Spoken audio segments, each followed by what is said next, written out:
Thousands of meters beneath the restless waves, far deeper than sunlight can ever reach, there exists a world untouched by time, a realm so silent, so ancient, that even life itself feels like a whisper. And in that eternal darkness lived a Titan. For centuries, this creature, known only in lost sailors' legends, roamed the unseen trenches of the ocean. Some called it the Leviathan.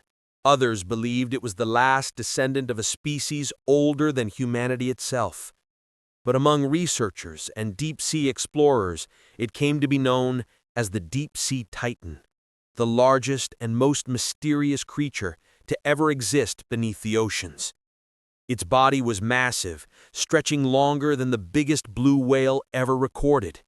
Yet, unlike whales, the Titan was built for the pressure of the abyss. Its bones thick, its skin layered like armor, and its eyes glowing faintly with bioluminescent rings that allowed it to navigate the pitch-black void around it. It had survived supervolcano eruptions, shifting tectonic plates, and ice ages.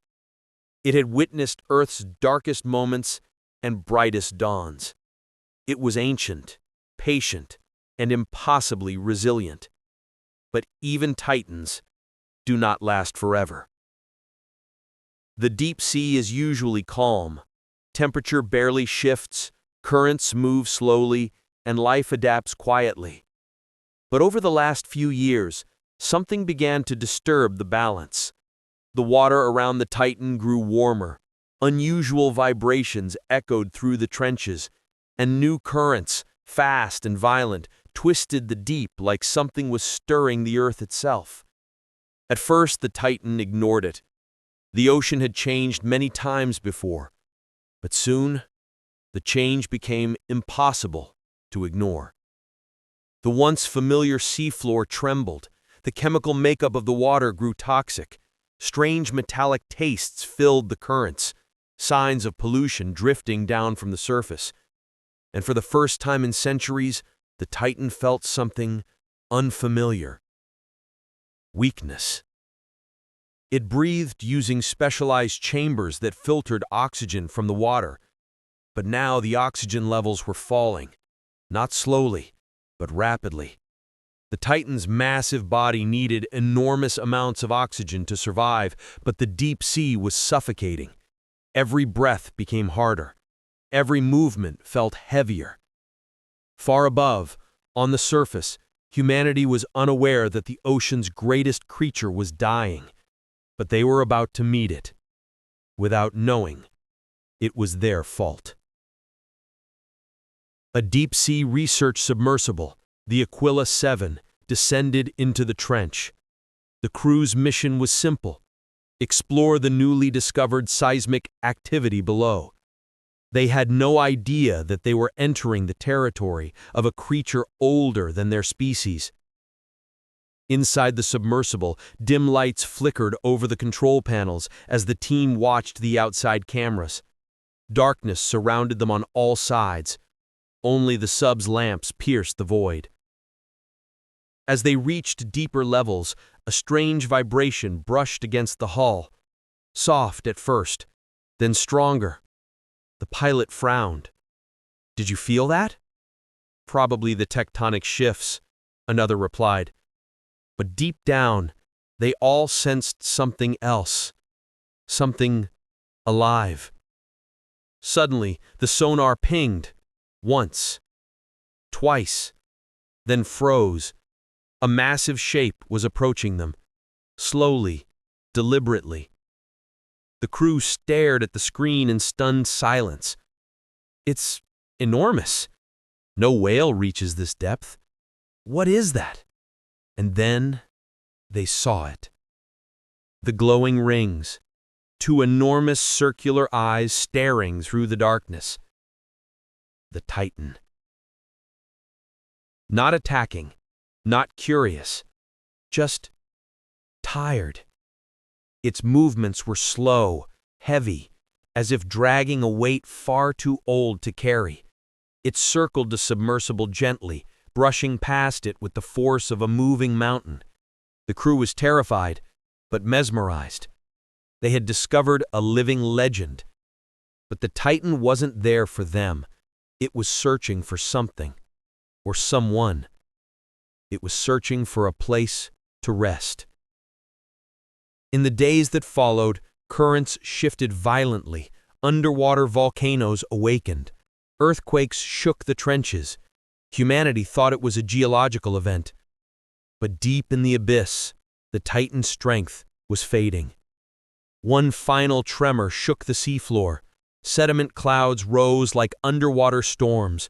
The Titan swam upward, slowly, painfully, towards cooler, oxygen-rich waters. It had never left the trench in centuries, but now survival demanded it.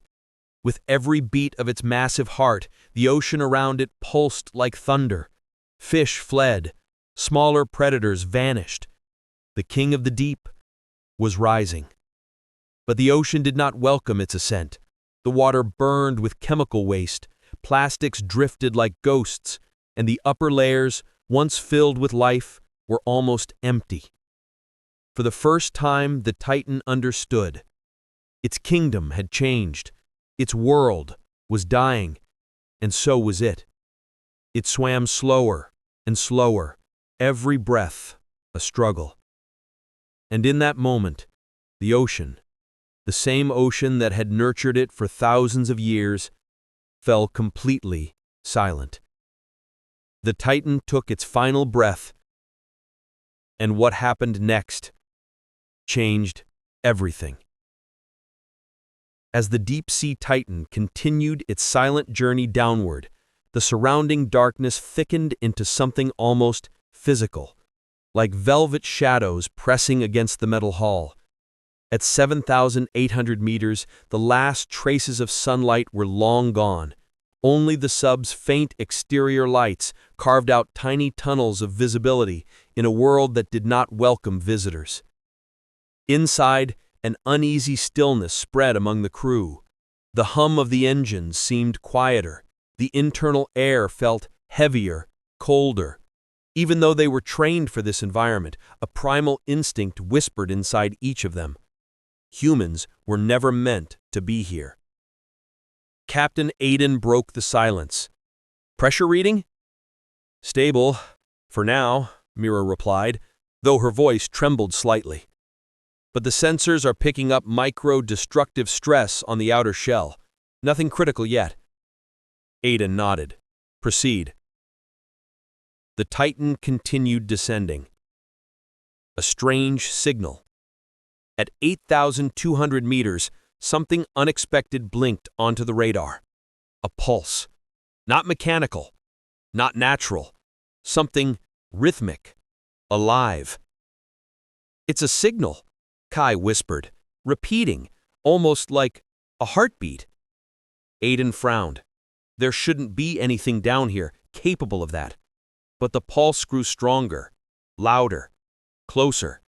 The Titan's lights flickered again, dimming, struggling. Then the sub shook violently. "What was that?" Mira shouted, gripping the control panel. The vessel spun slightly before stabilizing. All screens glitched for a moment, lines of distorted static crawling like digital vines. Kai swallowed hard. "Something hit us. Or grabbed us," Mira murmured. The exterior cameras came online just long enough to reveal a horrifying sight. A massive shadow, larger than the entire submarine, drifting just beyond the range of light.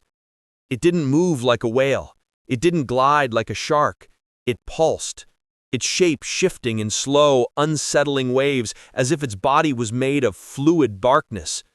Every nerve in the crew's bodies screamed out one truth. This was no known creature.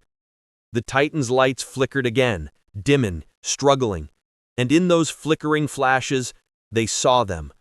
Eyes, dozens of them, reflecting back like cold, ancient stars. What is that?" Mira whispered, breath shaky. No one answered, because no one knew. System failure. Suddenly, the sub jolted downward, as if yanked by an invisible force. The internal alarms erupted. Warning, hull integrity compromised. Pressure rising. Kai scrambled over the controls. The ascent system isn't responding. We're being pulled deeper, Mira said, staring at the depth gauge as it ticked downward faster and faster. 8,500 meters, 8,700 meters, 8,900 meters. The Titan creaked, loud, agonizing metal bending under a force older than the Earth itself. Aiden slammed a fist onto the console. Activate emergency buoy. Kai hit the switch. Nothing happened. It's overriding our controls, Kai whispered. Something external is interfering. Aiden's jaw tightened. That thing.